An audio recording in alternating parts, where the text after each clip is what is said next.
And good afternoon. We'll go ahead and call to order the regular meeting for the City of Murfreesboro Board of Zoning Appeals for November 21st, 2013. First item on the agenda is a consideration of minutes for our regular meeting from last month, October 23rd, 2013. And those minutes were included with our agenda materials. Are there any changes to those minutes? If not, they'll stand approved as presented. And we'll move on to consider some new business. First, under variance requests, we have, looks like a couple applications. The first one is application Z 13066 by Mr. Matt Taylor of Site Engineering Consultants for Mr. Chris Truelove of Special Kids. He's requesting for property located in a commercial highway zone at 2202 East Main Street, which is the southeast corner of East Main and Arnett Street. This is for an 11-foot variance from the minimum required 42-foot front building setback for principal structures located in a commercial highway zone. There were also two other components to that application regarding heat and air equipment, and I understand that portion of the application has been withdrawn. All right, Mr. Baum, if you'd review that application for us, please. Thank you, Chairman Rogers. As you mentioned, there were three components to this application, but we are only considering the 11-foot variance from the minimum required 42-foot front setback. And this is for property located at 2202 East Main Street. We have the aerial photo on the screen in front of us. As you can see, it's at the southeast corner of East Main Street and Arnett Street. There was previously a house located on this lot, but that house has since been torn down, and Special Kids has purchased these two properties that are on the corner, the one labeled as site and the one directly to the east of that property at 2212, I believe, East Main Street. Special Kids has purchased these two lots in order to combine them and redevelop the lots to centralize all of its operations onto this one tract. I believe they are scattered on several different parcels in the area currently, and you can see directly across Arnett Street at the southwest corner of Main and Arnett is where their current office is located, just right across Arnett Street. Hey, Matthew, yes. Orient me. Where's like a big cross street? Sure. This is about 2 blocks to the west of Rutherford Boulevard. There is, this is near also near the intersection of Lassiter and East Main, where the Camino Real and the Sir Pizza and the Slick Pig are all located in that general area. Okay. The subject property is zoned commercial highway. And as I mentioned, Special Kids would like to redevelop this property to centralize all of its facilities on this property. The house at 2202, as I mentioned, has been torn down. And I'll show you the master plan. The master plan will be in 3 phases. As you can see on the master plan in front of you, the building that's shaded is the Phase 1 building. This building was approved by the Planning Commission at its October meeting, subject to the granting of a front setback variance by the Board of Zoning Appeals. You can see that the Phase 1 building does encroach into the front setback along Arnett Street by about 10.5 feet. We've rounded up and advertised as an 11-foot variance. So the building would be approximately 31.5 feet off of the front property line along Arnett Street. In addition to the Phase 1 building and the parking associated with the Phase 1 building, there would be 2 additional buildings, one along the north side of the site and one along the east side of the site.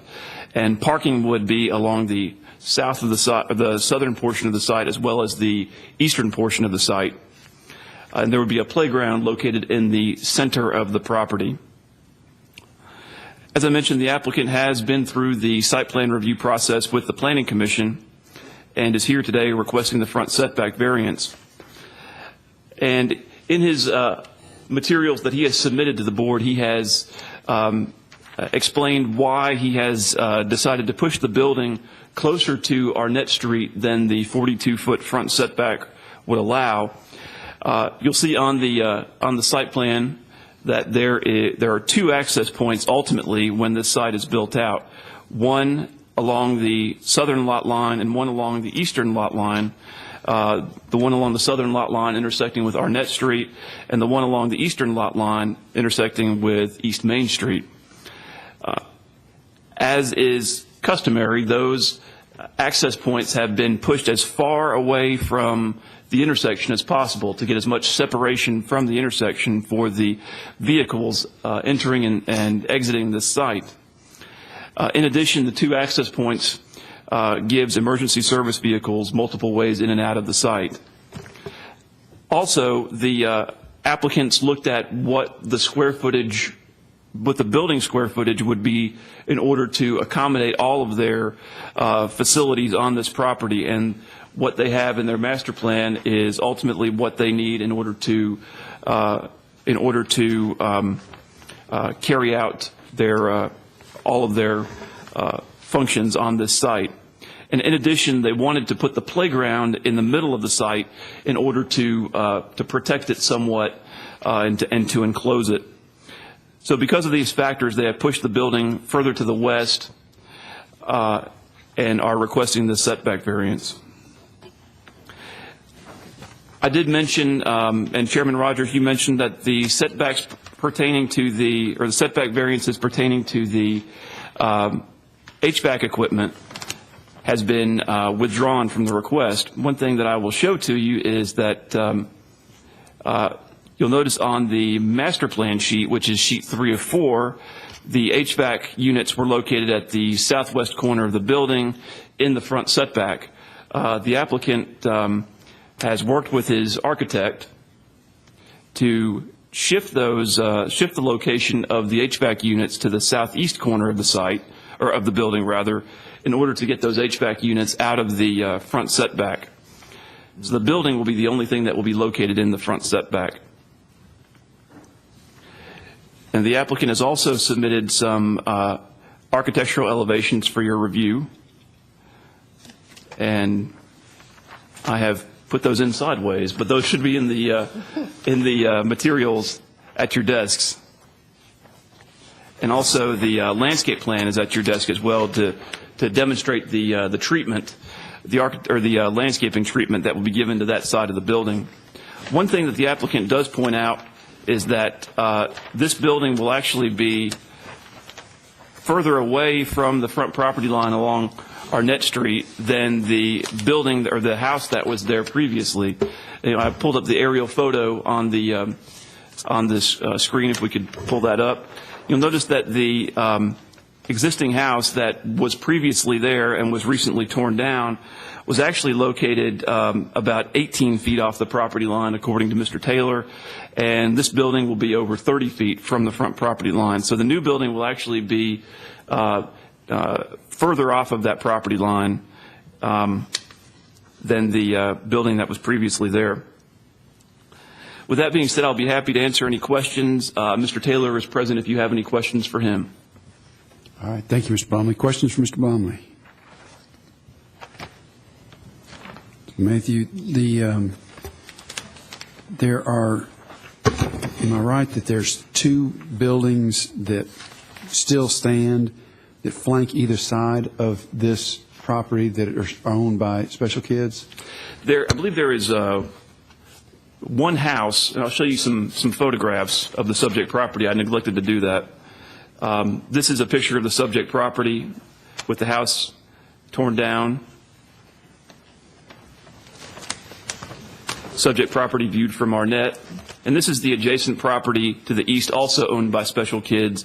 I believe that was the site of the subject of a BZA special use permit. I believe there was some type of school that was there, some type of small private school that went to the Board of Zoning Appeals about 10 years ago, I believe.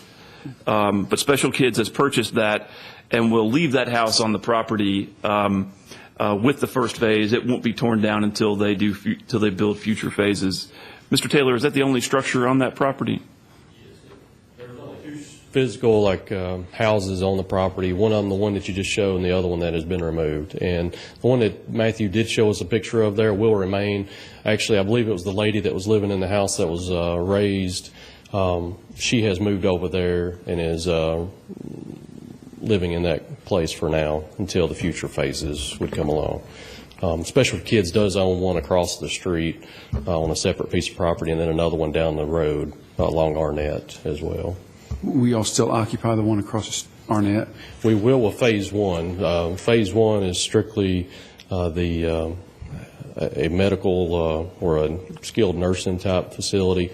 The ones that are across, the services across the street are administrative in nature at the other corner. That's where some of their capital contributions, fundraising type stuff goes. Some of their billing as well, I believe. And here's a photograph of that property across Arnett Street, currently that Mr. Taylor is referring to, where their administrative offices are located. And we're talking about two lots, aren't we? Are they going to be consolidated at any point? They will be at some point. But not as part of this particular process? They haven't been yet, but we would in the future, yes, sir. And Mr. Taylor has actually submitted a re-subdivision plat to remove that lot line, so that re-subdivision will occur in fairly short order, I would imagine. I think it was a condition prior to C of O, so coincide with that. Okay. Any other questions for Mr. Taylor? All right, thank you, sir. Thank you. At this time, we'll go ahead and conduct a public hearing. Anyone present wishing to speak for or against the application, if you would, please come forward. Seeing none, we'll declare the public hearing closed and open the floor for further discussion or motion.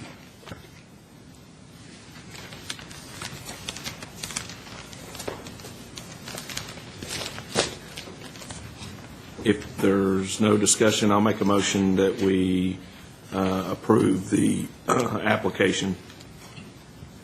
I'll second. All right, we have a motion and a second. Is there any further discussion? If not, all in favor say aye. Aye. Any opposed?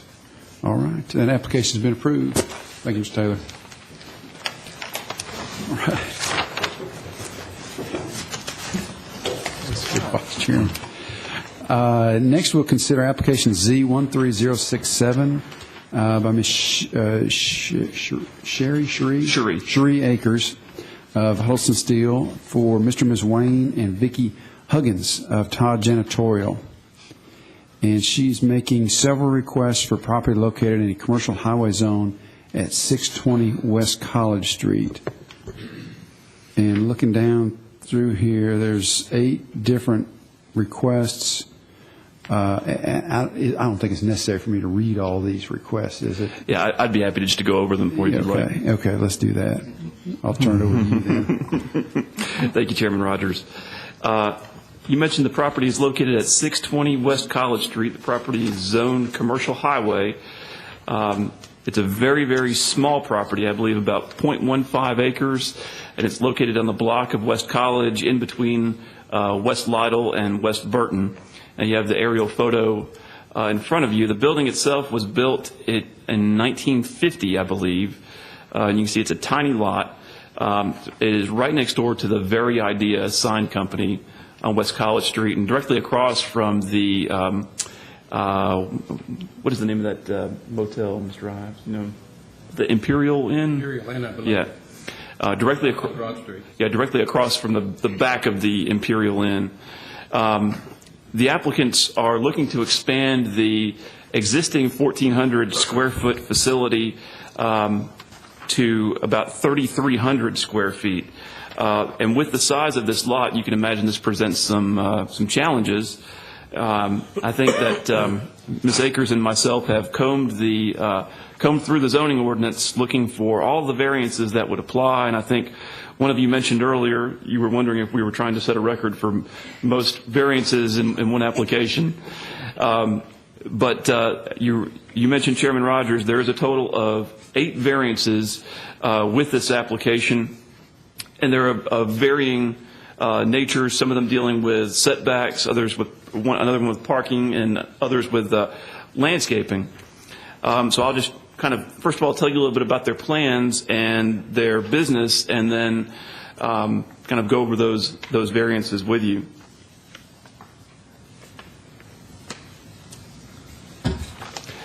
And you'll see here on the, there's a sheet in your, and at your desks entitled Existing Conditions.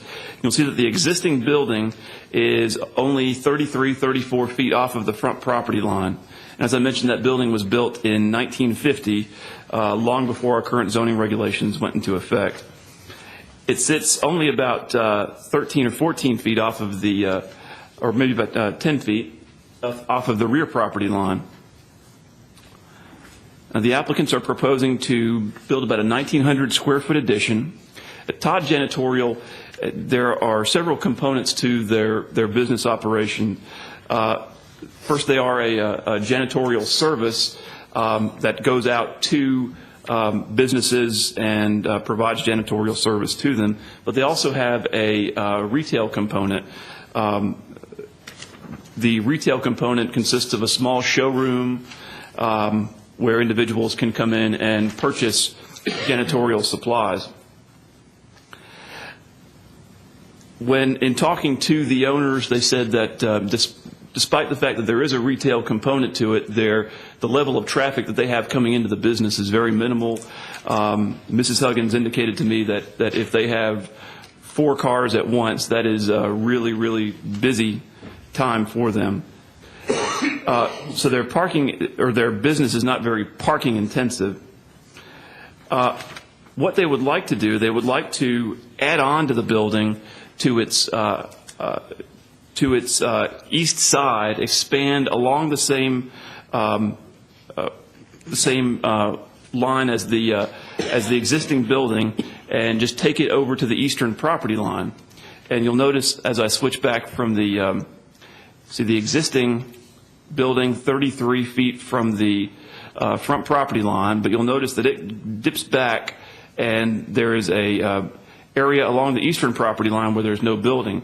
They are looking to take that building all the way to the eastern property line, about 3 feet from the eastern property line, and also take it to the western property line as well. In the commercial highway zone, as long as a commercial lot is abutting other commercial property, there is no side setback. However, there is a 42-foot front setback and a 20-foot rear setback. The applicants, in looking to expand along the same line as the existing building, are requesting a 9-foot variance from the minimum required 42-foot front building setback, so that they can keep the front of the building even with the existing building, or keep the front of the building expansion even with the existing building. And they're also looking to build out towards the rear lot line, and they're requesting a 17-foot variance from the minimum required 20-foot rear building setback for principal structures, so that the rear of the building could be as close as 3 feet to the rear property line. And as I mentioned, there are no side setbacks in the commercial highway zone, provided that it's commercial on the, either side. So those are the first 2 requests. They are requesting setback requirements along both the front and the rear for the expansion. And the applicant has indicated that the primary reason for these variances, as well as the other variances, are that the limited size of the property, 1,500ths of an acre, is a very limiting factor in any type of building expansion on the property. In fact, the depth of the building envelope, if you go from the front setback to the rear setback, is only about 21 or 22 feet. In addition, the existing structure was built in 1950 and is considered legally nonconforming. In fact, a number of structures in the immediate vicinity are also nonconforming, including the building just to the west, which is a similar distance from its front property line along West College Street. The applicant also indicates that the proposed building addition will be located no closer to the front property line along West College than the existing building. And she also states that the proposed building improvements will be an upgrade aesthetically to the existing building. And I'll show you the architectural elevations that have been submitted. And in a moment, I'll show you the photographs of the existing site where you can compare how the existing building will look compared to the existing, or how the proposed building will look compared to the existing building.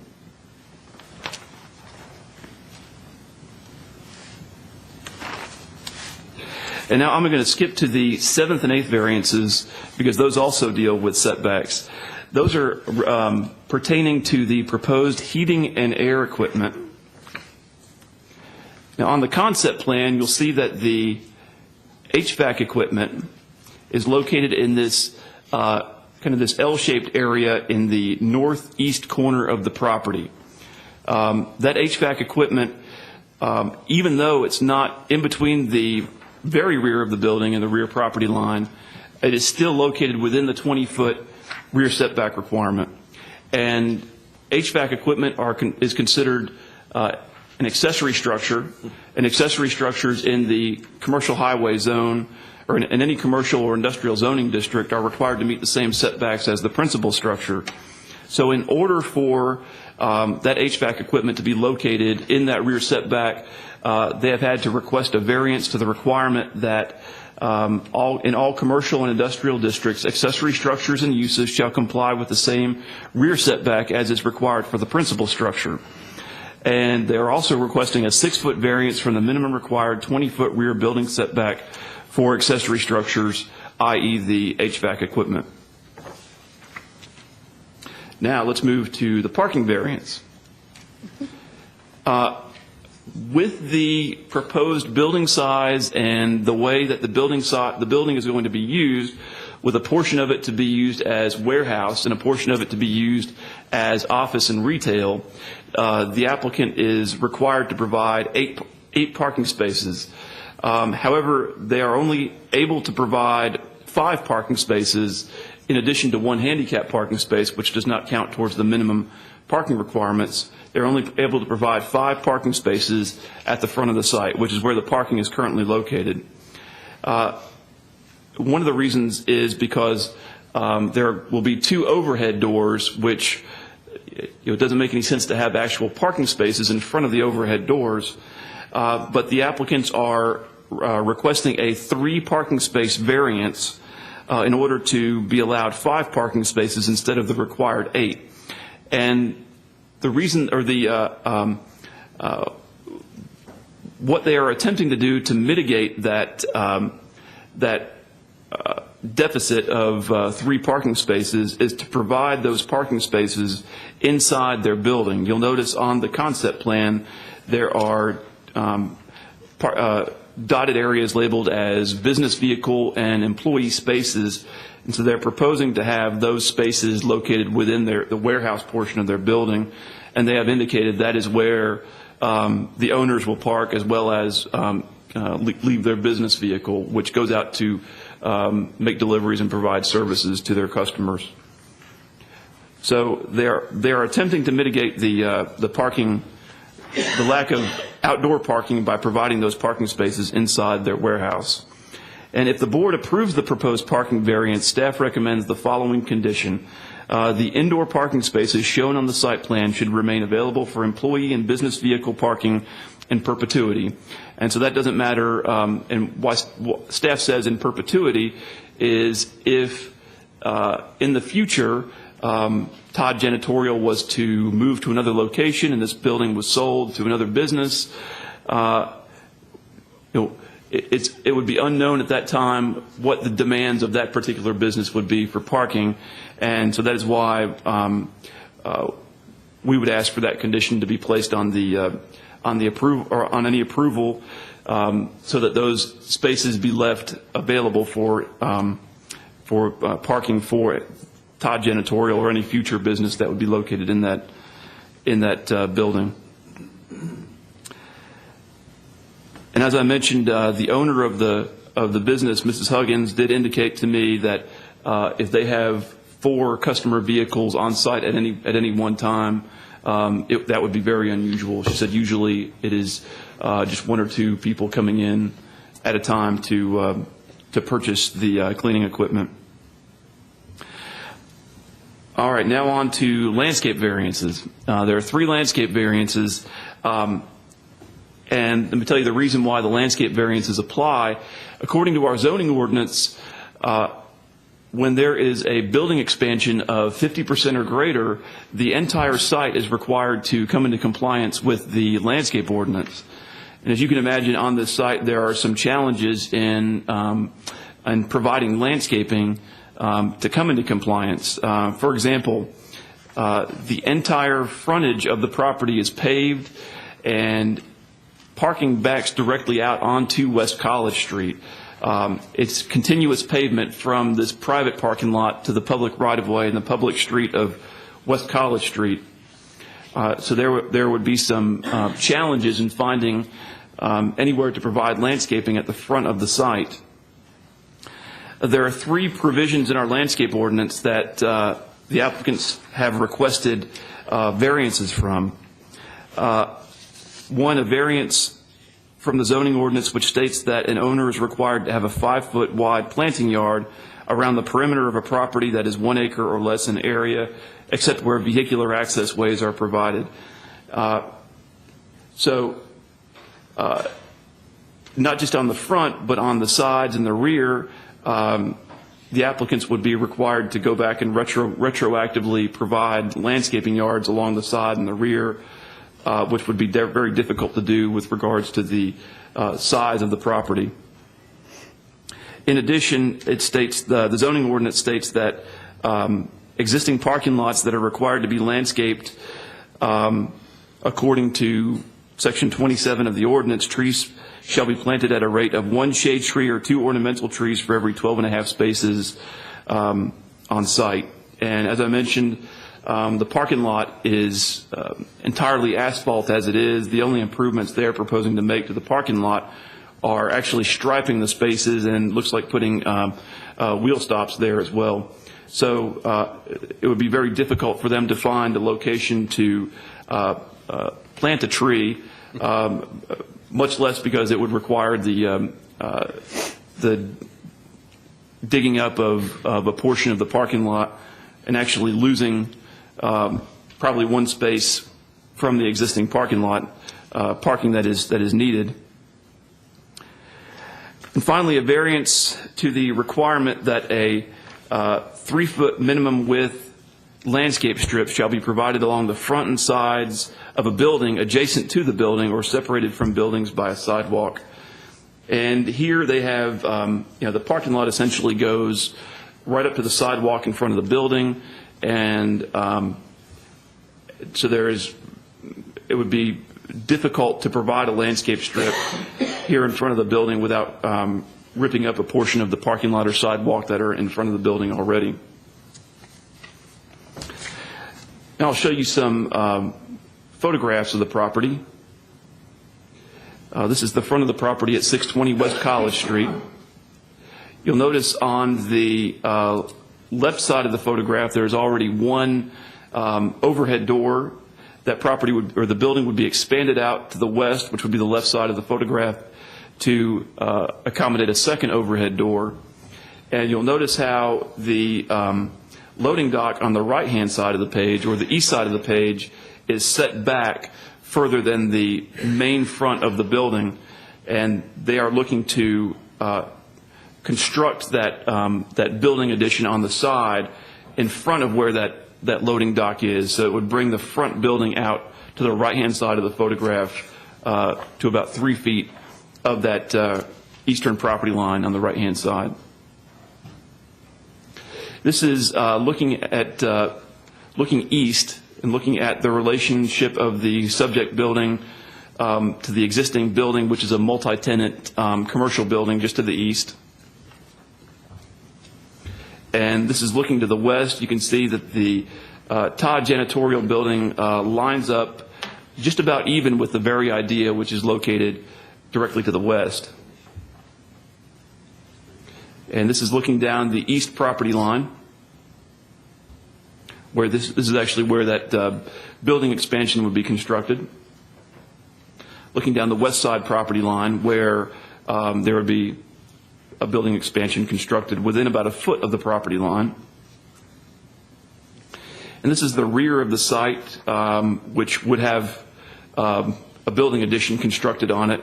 You can see that the roofing company that is directly to the rear of the property, which fronts on West Burton Street, the rear of its building is already basically right on their rear property line, if not within a foot or two of that property line.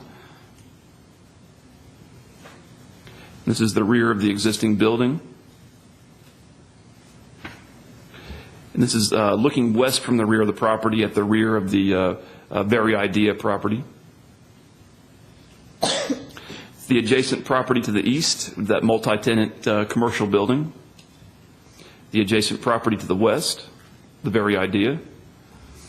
This is looking across West College Street and looking at the back of the Imperial Inn across West College Street.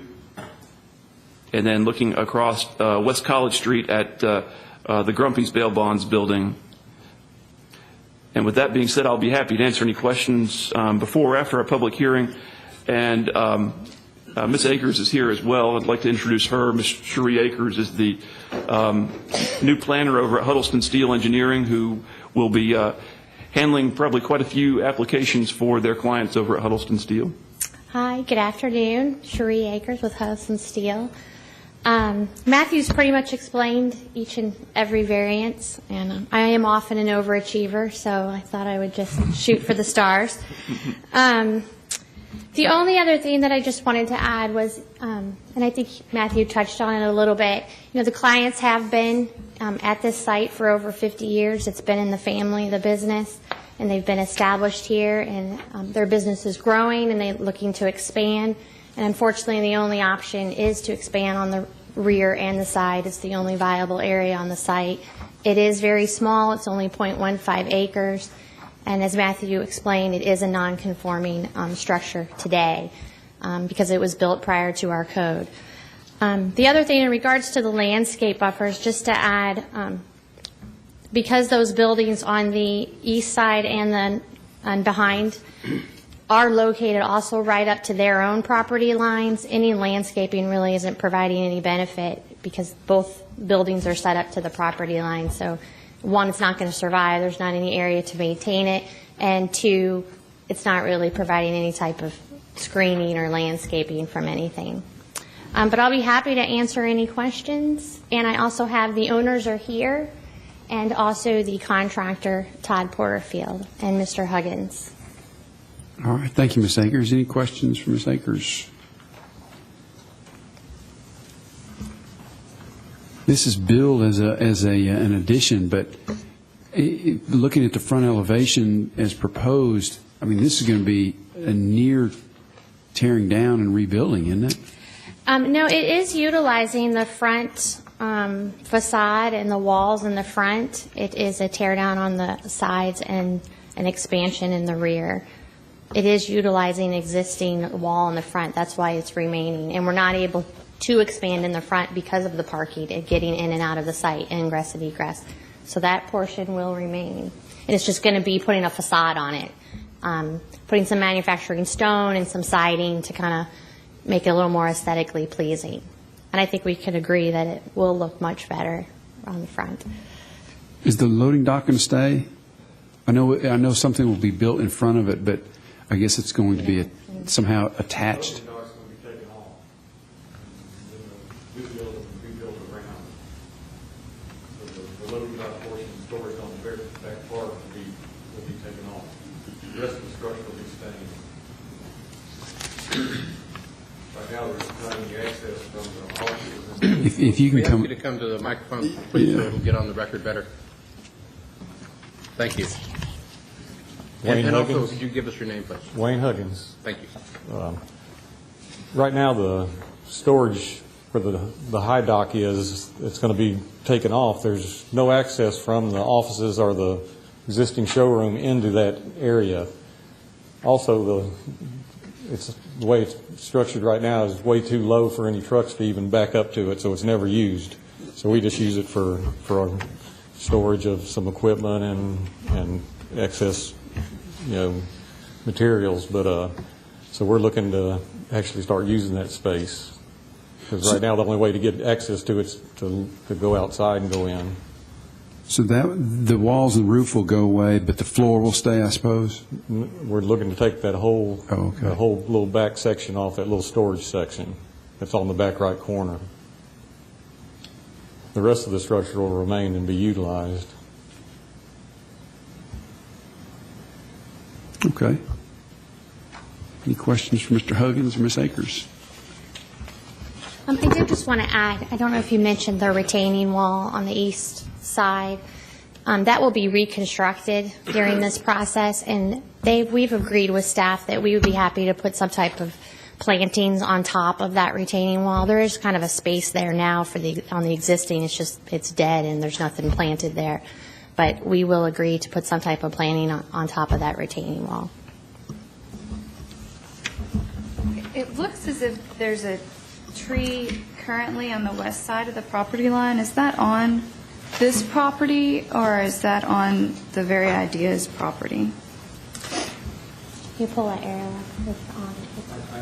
We've torn that one. And I've got the photo, I think that Ms. King is referring It's to. on ours. It's on our property, and right now, we can't even drive back there for where all the roots have crumpled the parking lot, and just about have to have four-wheel drive to drive back there. So it's basically taking over the whole parking lot and actually probably encroaching on the foundation of the building. This photograph actually kind of shows what it's doing to the parking lot. It's raised up the pavement. So basically, there's places back there that have been raised up probably a good foot or better from just the roots. So that will be removed? Correct.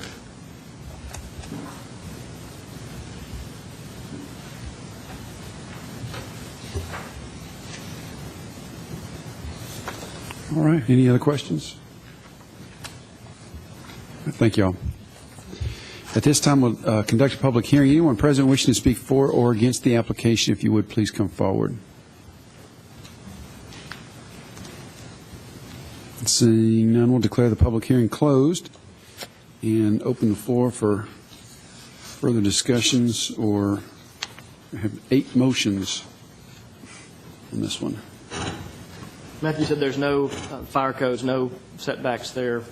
In residential, you have to deal with it.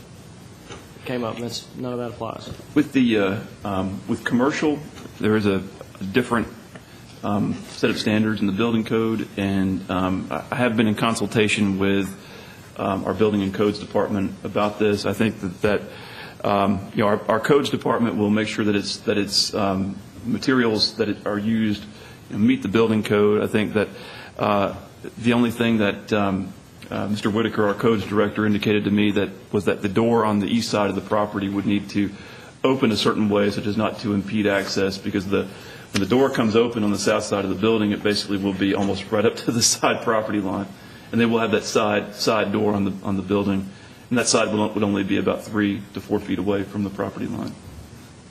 Okay. I don't believe they're proposing to have any doors on the back side of the building, though.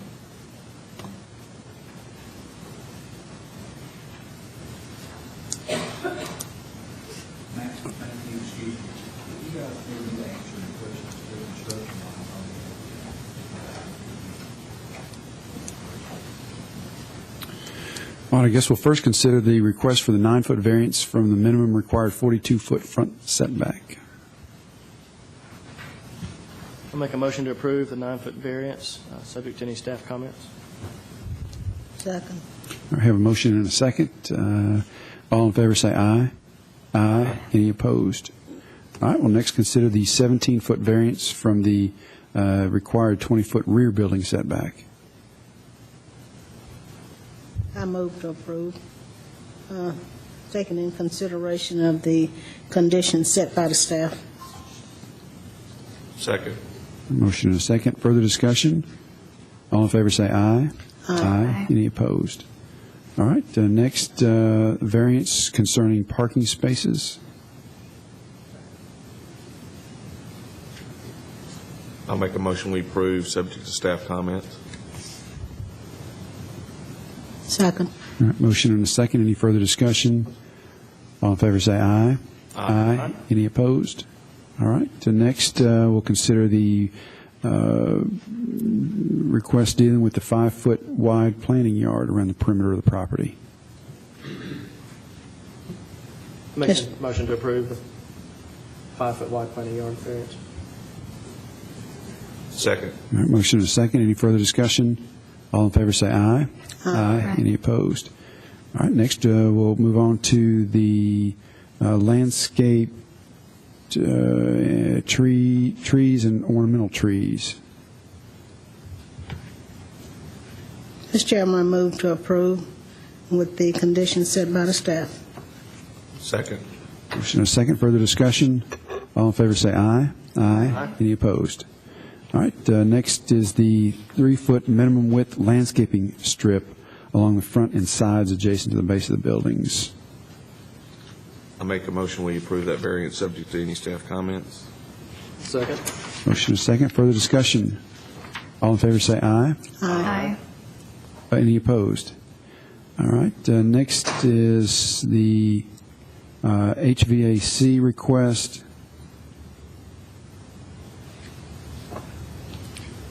I'll make a motion to approve, subject to any staff comments. Second. Motion is second. Further discussion? All in favor say aye. Aye. Any opposed? And finally, the proposed HVAC 6-foot variance from the minimum required 20-foot rear building setback. Mr. Chairman, I make a motion to approve with the subject to the conditions set by the staff. No second. Motion is second. Further discussion? All in favor say aye. Aye. Any opposed? All right, Ms. Akers, that application has been approved in its entirety. Mr. Huggins, too. Appreciate y'all coming in today. Good luck with your new building. Your new old building. Your old new building. There you go.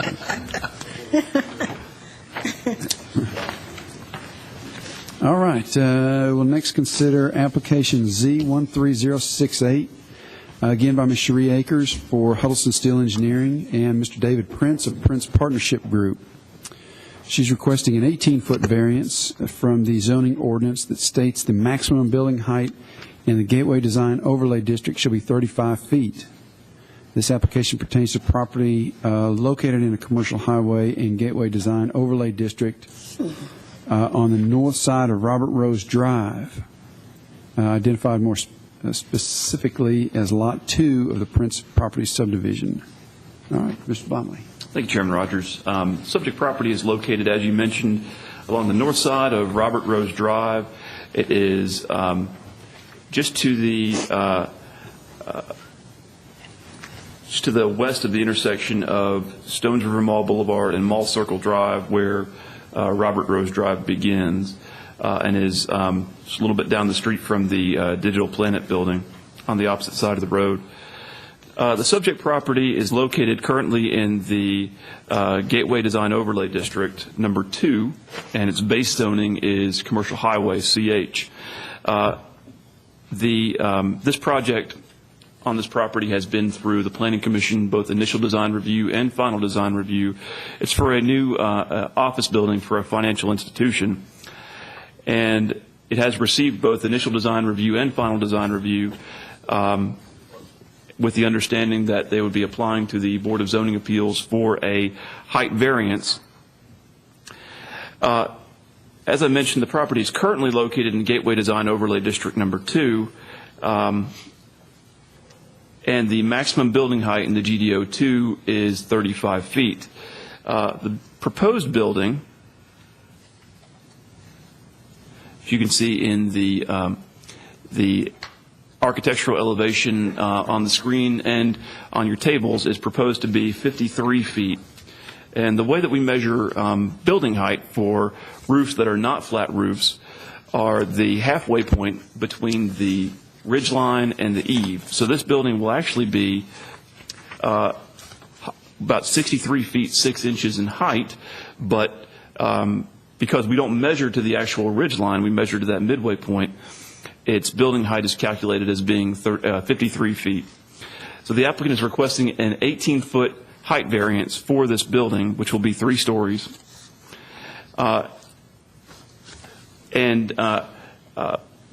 Before I go too much further, though, what I'd like to do is to explain some proposed amendments to our Gateway Design Overlay District regulations that would actually eliminate the need for them to apply for a height variance. However, those amendments are still going through the process right now, and the applicants are looking to move forward with construction in a very expeditious time frame. Currently, we are looking at amendments to the Gateway Design Overlay District regulations with 10 years of administering those regulations, learning from those 10 years and what needs to be, or what we feel needs to be changed and what and revised in the ordinance. One of those things that we've seen is in this area there have been several good quality developments with good quality architecture in the Gateway Design Overlay District number 2 that exceed the maximum 35-foot height requirement. And examples of those include the Candlewood Suites, the Comfort Inn and Suites, and the Hampton Inn and Suites, all on Thompson Lane. All three of those hotels had their property rezoned in order to plan developments in order to exceed the 35-foot building height. So the Board of Zoning Appeals hasn't seen any of those three projects, but they went through the steps of getting their properties rezoned. And so what we found is that an increased building height actually seems to work in this area. So one of the proposed ordinance amendments is to increase the height for buildings in the Gateway Design Overlay Districts. And in the Gateway Design Overlay District number 2, the maximum building height for office buildings will be 75 feet. But on top of that, we are looking at actually rezoning areas in the Gateway Design Overlay District to a different Gateway Design Overlay District number. So, for example, this property on Robert Rose Drive is currently zoned GDO 2. So if the amendments are approved, there would be a maximum building height of 75 feet for office buildings. But we are looking at rezoning it to GDO 1, which would allow an even greater height for office buildings at 150 feet. So if those amendments pass, there would be no need for the applicant to apply for a variance in this instance. However, due to their time frame, they have decided that their time frame warrants them moving forward and making application to the Board of Zoning Appeals before the City Council decides how to proceed with respect to the amendments. I will tell you, though, that the Planning Commission recommended the amendments to the planning, or all of the amendments for approval to the City Council, and the City Council will be conducting a public hearing on those amendments, both to the Gateway district boundaries as well as to the actual text in the zoning ordinance. And the City Council will be conducting a public hearing on December the 5th on those amendments. But as staff, we believe that the proposed change in the ordinance with regards to the building height, in the maximum permitted building height in the Gateway is a prudent thing to do, and that our past experience tells us that there have been taller buildings taller than 35 feet in the area that have worked really well in the Gateway Design Overlay District number 2 specifically. As I mentioned, the building height for the proposed building is 53 feet, requiring an 18-foot variance from the current 35-foot maximum permitted building height. And the applicant indicates that the building will be aesthetically pleasing, and she has submitted the architectural elevations to that end, and that it will not detract from the character of the area despite the variance needed for the height under the current regulations. And she points to the fact that there are other existing buildings in the GDO 2 which do exceed the 35-foot maximum building height. As I mentioned, this did pass initial design review and final design review at the Planning Commission. Actually passed final design review at yesterday's meeting. With that being said, I'll be happy to answer any questions before or after the public hearing, and Ms. Akers is here if you have any questions for her. All right. Thank you, Mr. Blomley. Any questions for Mr. Blomley? I was going to ask, just for information purposes, I guess this property will be on the outside boundaries of the Gateway Design Overlay District. How much farther, guess, east of that. I'm not exactly sure. what It, map of. I believe that it stops just short if the building that I think is known as like Cornerstone Cheesecakes, right there on the corner next to Digital Planet, behind the Home Depot and behind where Milano's restaurant used to be located. That is not in the Gateway Design Overlay District, but I believe beginning with Digital Planet, that is in the Gateway Design Overlay District. And I do have some photographs of the property if you'd like to see them. Yeah, I think so. Thank you, Matthew. This is the subject property as viewed from Robert Rose Drive. It's currently wooded, and it does back up to the river. This is the adjacent property to the west, the Guarantee Trust building, which is a 2-story building. And this is the adjacent property to the east. There's a vacant lot in between this building and the commercial buildings to the east. And this is looking across Robert Rose Drive at Mr. Butcherone's multi-tenant commercial building. And this is the property directly across Robert Rose Drive, where I believe FCM is currently located. And then also looking across Robert Rose Drive at a vacant lot.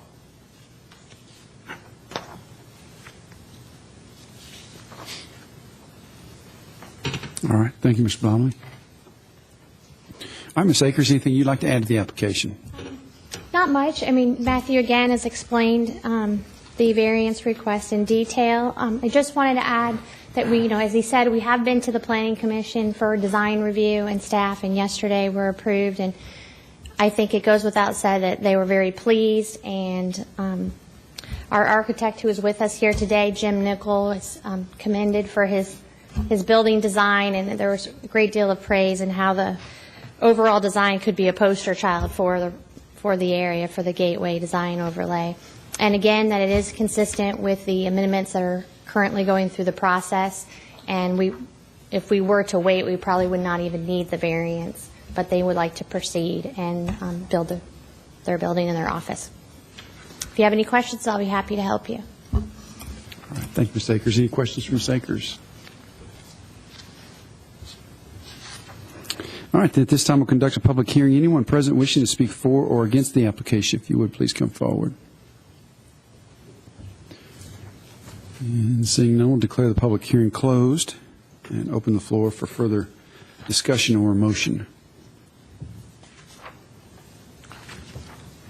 If there's no discussion, I'll make a motion that we approve, I think based upon the fact that we're looking at amendments in this area to increase the height of the building. This would be a moot point probably in about 4 to 5 months. And I think also the design of this structure, as Ms. Akers mentioned, it's definitely going to be a compliment to the area. I think that in talking with the Planning Commission, even the back of this building is going to look upon the golf course. It's really going to be a compliment to the area. So I'd make a motion that we approve, subject to any staff comments. I'll second.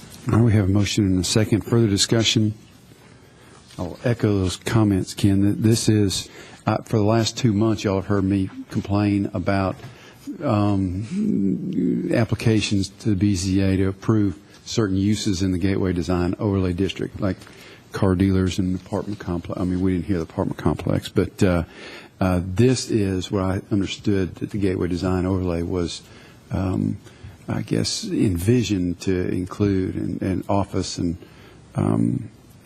office type area, I guess white collar type jobs area to increase some of that, the attractiveness of Murfreesboro. So I'm really pleased to see that this kind of development is underway in the GDO. All right. Any other comments? If not, all in favor say aye. Aye. Any opposed? All right, Ms. Akers, that application has been approved. And finally, we will consider application Z13069 by Mr. Craig Hay, Foresight Services for American Tower Corporation. He's requesting for property located in Commercial Highway Zone 1664 Middle Tennessee Boulevard, west of Mars Street, the following. Special use permit in order to construct a telephone or telegraph facility, which I understand is a cell tower, code for cell tower. And then also, although it's advertised, I believe, as an 84-foot variance, but I understand that has been reduced to a 54-foot variance from the 75-foot maximum permitted building height as stated in the zoning ordinance. So, Matthew, if you'd review that one for us, please. Yes, sir. Thank you, Chairman Rogers. As you mentioned, the subject property is located at 1664 Middle Tennessee Boulevard.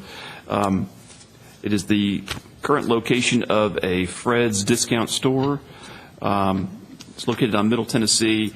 The subject parcel actually doesn't have any frontage on Middle Tennessee. It is directly adjacent to a parcel that does. If you look on the aerial photo on the screen, you'll see the Shops at Middle Tennessee shopping center owned by Swanson Development has frontage on Middle Tennessee, which is just north of the Kroger on Middle Tennessee Boulevard. And the Fred's sits on a separate separate parcel, and the tower is proposed to be located on the same parcel with Fred's, which is addressed as 1664 Middle Tennessee Boulevard. Actually has its frontage on Mars Street, and you can see that just to the east of the subject property there is the Morgan Heights single-family residential subdivision. Just to the south of the property are some undeveloped residential tracts. I believe one of them is actually developed, but it's a large single-family lot that goes all the way back down close to Bradyville Pike. The applicant has requested a special use permit in order to construct a telephone or telegraph facility. I believe that's kind of some language that's been in our zoning ordinance for quite a while, but that's how we classify a telecommunications tower or a cell tower. In the commercial highway zone, a special use permit is required for a telephone or telegraph facility. In addition, as you mentioned previously, the applicant had requested an 84-foot variance to the 75-foot maximum permitted building height in order for a 159-foot tall structure. The applicant has actually reduced that, and I put his letter to you on your table, stating that the structure will be a total of 129 feet tall, necessitating a 54-foot variance from the minimum required 75-foot maximum permitted building height.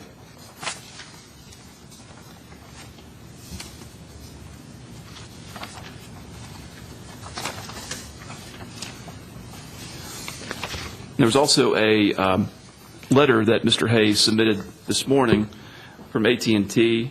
Looks like this. I've set it on your table.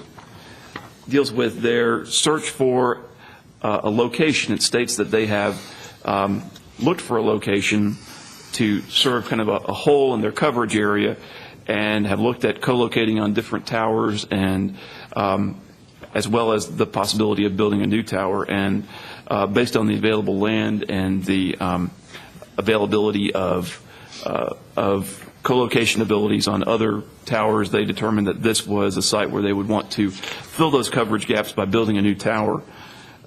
You'll see here the way that Mr. Hay has explained it to me is the area that is in green is what is desirable, and the areas that are in blue and orange are what is are coverage gaps.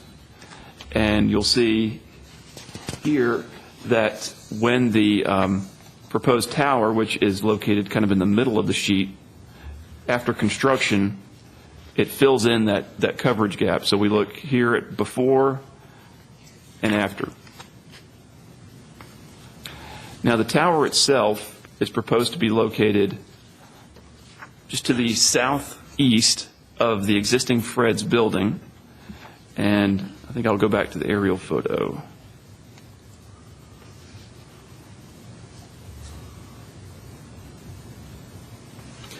You'll see where I have labeled site.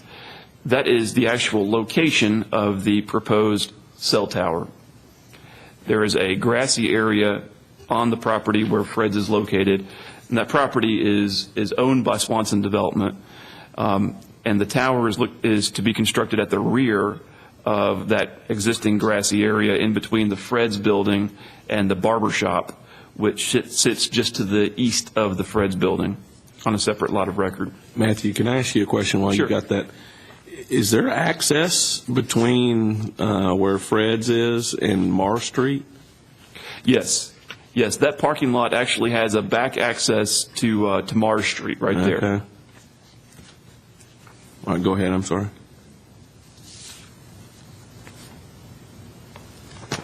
So the applicant proposes to extend the loading area and the service area behind Fred's and the adjacent shopping center and continue that driveway to the rear of the shopping center and to access the tower for the vehicles that will be servicing the tower.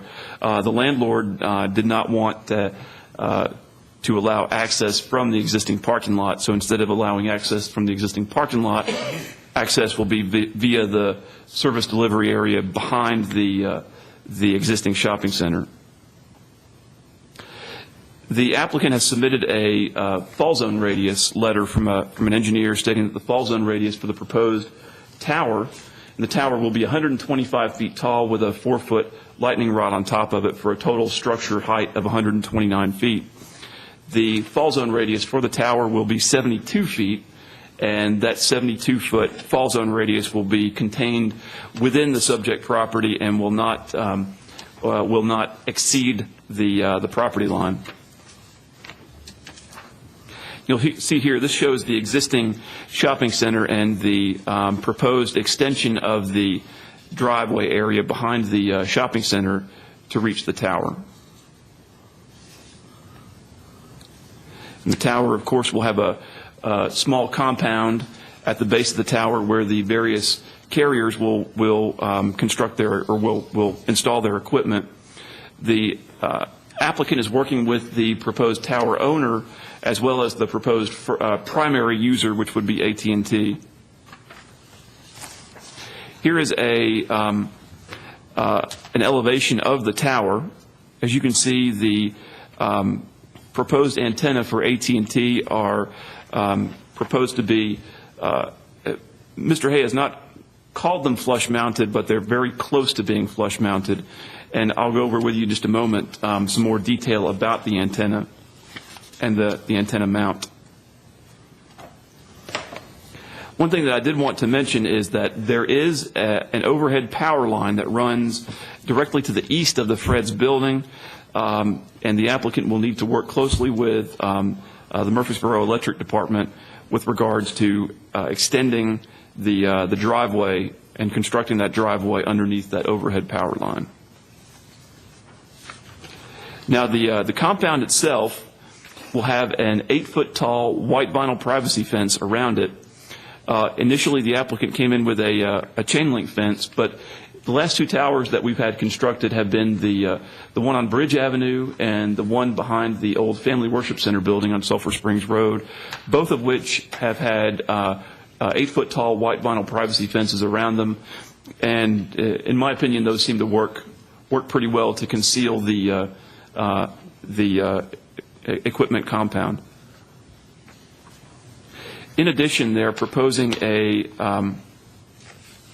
Type A landscape buffer around the base of the tower. So there would be 6-foot tall Leland cypress trees along the base of the tower, around the outside of the compound, rather. And in looking at the tower site itself, there is a good bit of existing vegetation along the southern property line. So they do not propose to disturb that tree line all the way up to the property line. They will only remove the existing vegetation as much as they need to construct the driveway as well as the compound. But a good bit of that existing vegetation will remain along that southern property line.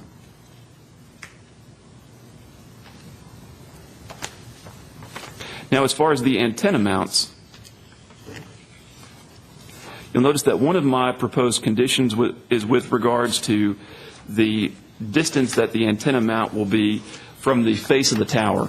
And over the course of recent years, we have been very cognizant of the aesthetic impact of towers, especially when they're in close proximity to residential areas. You'll see that the dimension that the applicant has provided on this exhibit, which is at your desks, is that from the face of the tower here to the face of the antenna at its farthest point is 25 inches, about 2.5 feet. So it's very close to being flush mounted, although it's not flush mounted.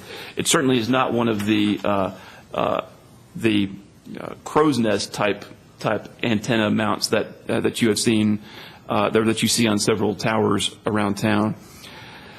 So one of the conditions that we had recommended was that all equipment mounted on the tower, including but not limited to all antenna mounts and antennas, should protrude no more than 25 inches from the face of the tower. This applies to the equipment proposed in this application as well to any future co-locations. Right before the meeting, the applicants indicated to me that that distance, the 25 inches from the face of the tower to the outside of the antenna, would be a little bit problematic for them to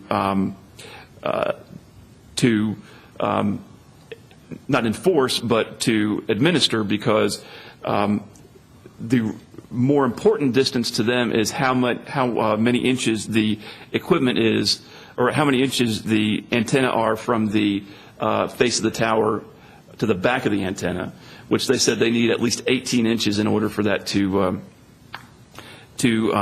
accommodate the equipment that will be on the back of the antenna. So, but they have committed to using this same type of mount. Just they need a minimum of 18 inches from the face of the tower to the back of the antenna, and I believe they're showing 17 inches right now. So it may exceed a little bit more than what they've shown on this exhibit. So I'll modify that, or I'll propose a modified condition number 2 in just a moment. First, though, before I do that, I would like to show you some photographs of the subject property. This is looking towards the proposed tower location from the Fred's parking lot. You'll see in the very back of that photograph there are some stakes where the tower will be located. This is looking east from the proposed tower location. You can see in the background there are existing residences along Mars Street, and that white building is the barber shop. And once again, looking east towards the Morgan Heights subdivision. And this is looking south from the proposed tower location. This is that vegetation that I mentioned earlier along the southern property line. This is looking west from the proposed tower location, with Fred's in the background, and looking west from the proposed tower location. And as I mentioned, the tower will be accessed from the rear of the shopping center.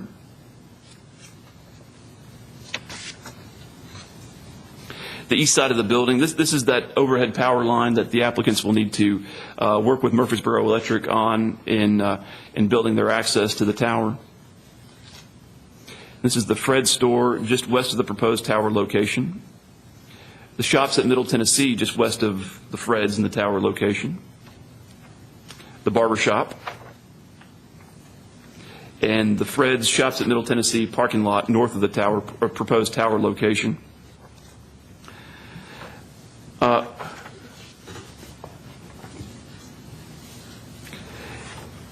Each of the 2 requests should be taken in separate motions. If the board approves the special use permit request, staff recommends the following conditions. A 10-foot wide type A buffer should be installed around the perimeter of the cell tower compound, and including an 8-foot tall white vinyl privacy fence. Number 2, all equipment mounted on the tower, including but not limited to all antenna mounts and equipment. Let me see how I can rephrase this. I'm kind of having to work on the fly because this was just brought to my attention right before the meeting. All equipment mounted on the tower, the tower mounts and antenna should be located no farther from the tower itself than 18 inches from the face of the tower to the back of the antenna and the antenna mount. And the type of mount that is used should be or must be similar to the type of mount that is shown on the exhibit that has been submitted by the applicant. And this applies to the equipment proposed in this application as well as to any future co-locations. Did I put that correctly? Okay. I think that is their desire, to have the 18 inches from the face of the tower to the back of the antenna. And then so it may be a few inches greater than the 25 inches that they originally proposed. But do I need to restate that? I know that I kind of stumbled along with that one. No, I think, and you made this statement, I just want to reconfirm it, that the equipment mounted that's 18 inches from the face of the tower would be similar equipment that is drawn here, because I could see if we didn't make that statement that they could go 18 inches out, but the equipment be different and could go 10 feet out. I mean, I'm just making this up, but could go 10 feet out from that 18 inches. But you are stating that the equipment would be similar to what's being proposed or submitted in this application. So. Could I ask you to come to one of you to come to the microphone and give us your name and. Craig Hayward, Foresight, representing American Tower. No, that is. Thanks, Matthew. That's. And I'm sorry for any confusion. I know we came late, but really some construction questions came up. The amplifiers that are mounted on the back of the antennas was the worry. It could be inside of 25 inches. We're not stating that it would necessarily go outside due to availability of equipment, et cetera. We don't know exactly, let's say it's beginning next year, what exact antenna could be there. So we may only need 12 inches. We may need 18 inches. We may need 7. But the antenna type that's shown in the plans, and the mount is a generic one. The mount is what we plan on using. The same style mount will be used. So it could be within that. It could be, well within the 18 inches. We're just asking that we have the ability to go up to 18 inches to the back of the antenna that's out there, up to. And is that the mount that would be 18 inches? Is that the proper? No, the measurement would be from the face of the tower to the back of the antenna. What is that we're measuring that's from the face of the tower to the back of the antenna? What is that? What would that be described as? We're looking for up to an 18-inch clearance from the back of the antenna to the face of the tower. Okay. Is that clear? What is the object that's between the tower and the antenna? It could be, it's the not equipment. Just what space. Is an, what would that be? An amplifier is what we call it. It would be a TMA or a tower-mounted amplifier. So it's not just one type of mounting or equipment that would be between the antenna and the tower. There could be different types of. Sure. So depending on the type of, let's say it was a UMTS antenna or an LTE antenna, the equipment's a little bit different. So the type of signal you're getting to your phone will get a different antenna, which will require a different amplifier. And even within those realms, there's different equipment. So we're just asking for the availability for the space. What you see in the plans is what we still plan on building. We're just asking that the measurement be shown, instead of 25 inches to face, be 18 inches, up to 18 inches to the rear. What's that do to your overall distance from the face of the? That's a good It question. could be, it depends on the antenna. It could be 25 inches, just like it's shown here. It could be 28. It could be 19. It depends on the piece of equipment that goes up at the time. Yeah, I don't like that part of it. Okay. I mean, as Matthew said, over the last more than several years, over the last decade, our focus has been on making cell towers, they're a necessary evil, making them as aesthetically pleasing as we can. And honestly, this is one of the few here that they've come to us not completely stealth. Where you have 0 inches between the face of the tower and that's it. There is nothing sticking out. And so what you're proposing is really kind of meaningless as far as aesthetics goes, because it doesn't set a limit on how far out this equipment can stick from the face of the pole.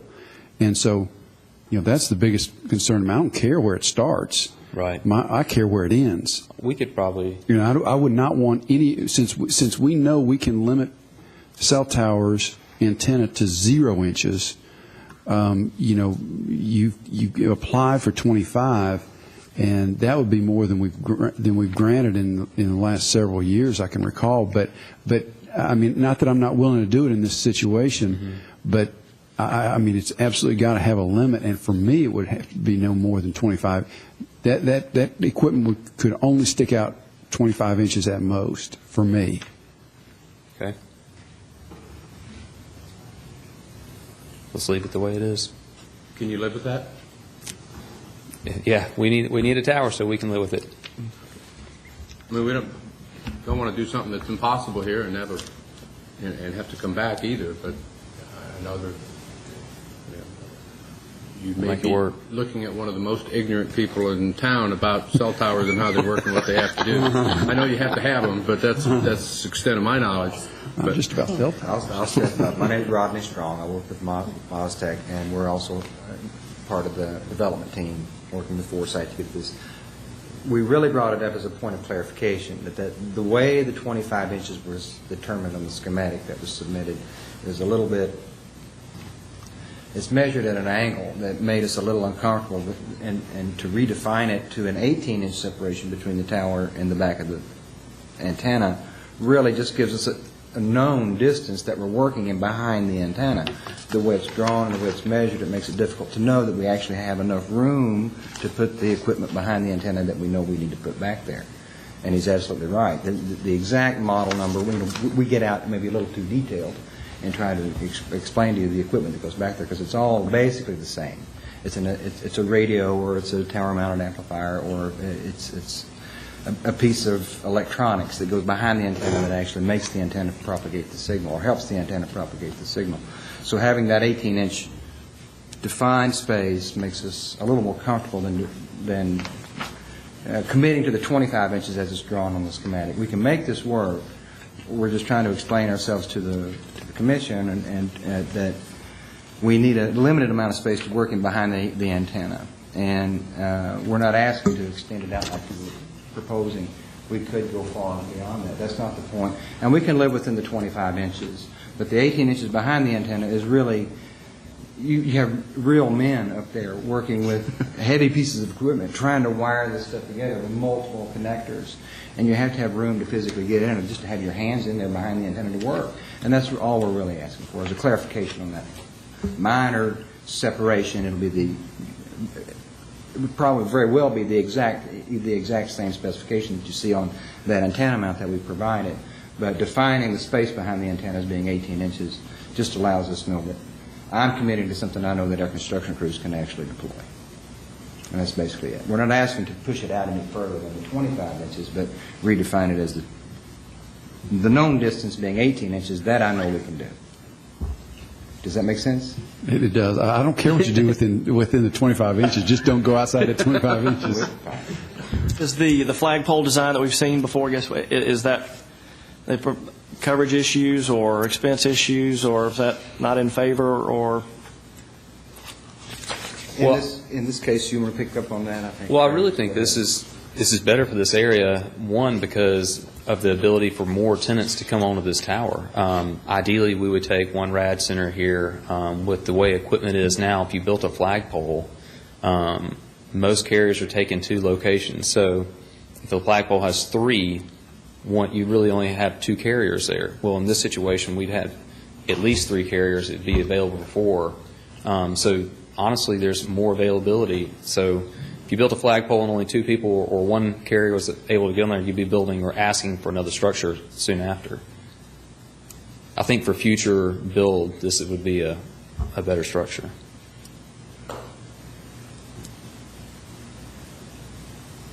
Okay. So what you're saying is the chicken or the egg?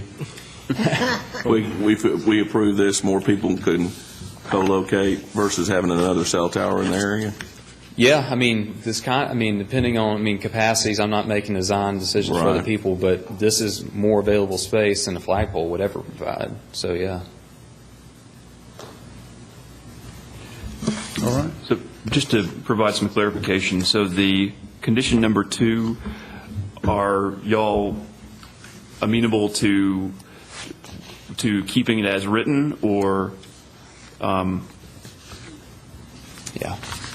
You can leave it as it was originally written.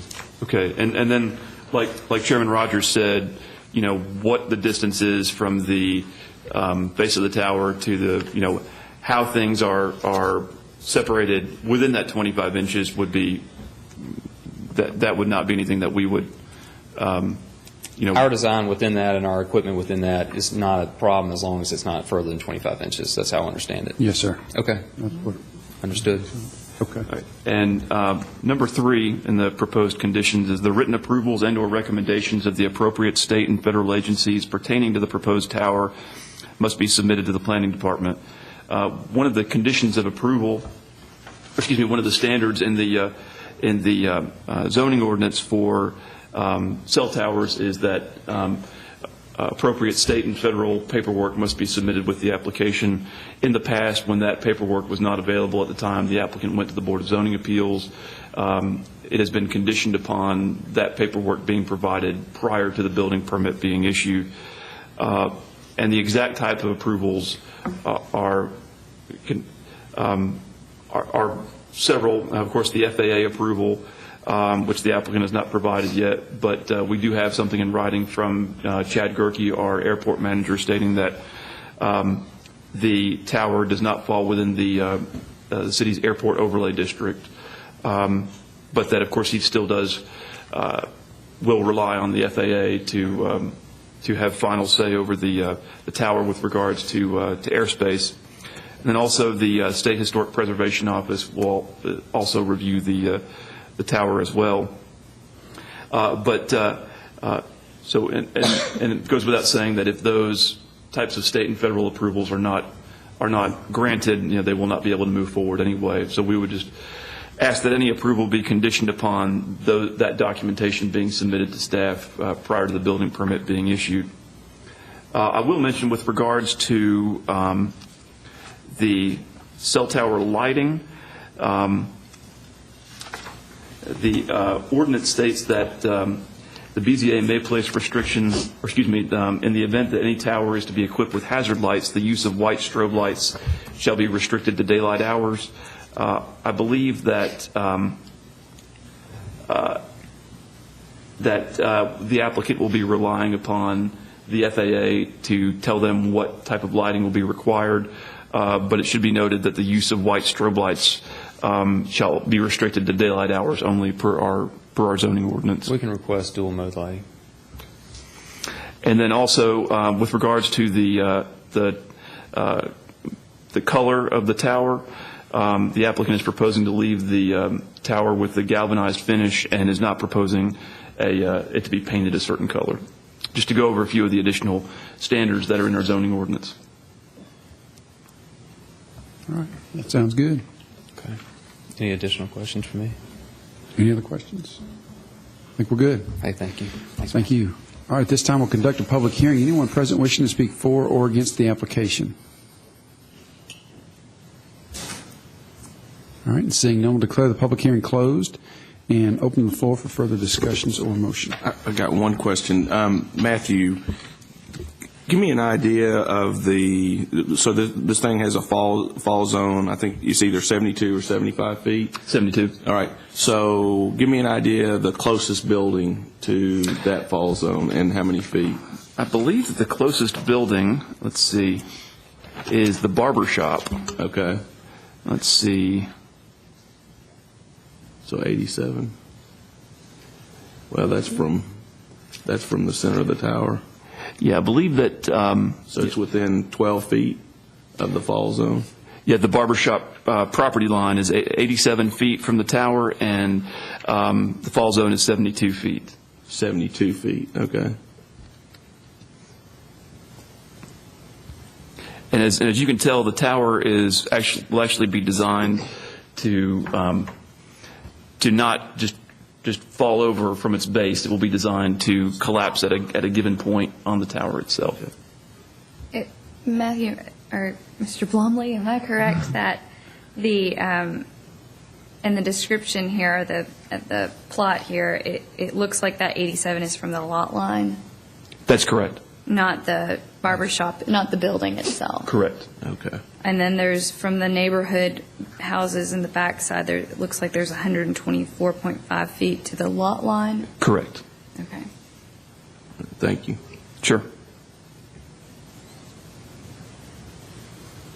Well, I don't have any questions, but I just want to say, and I hope we all recognize what a great job Matthew does in presenting this and making sure everything is like it should be, and I'm just so proud of the way you handled that. Well, thank you. I appreciate that. I'll second that. All in favor, say aye.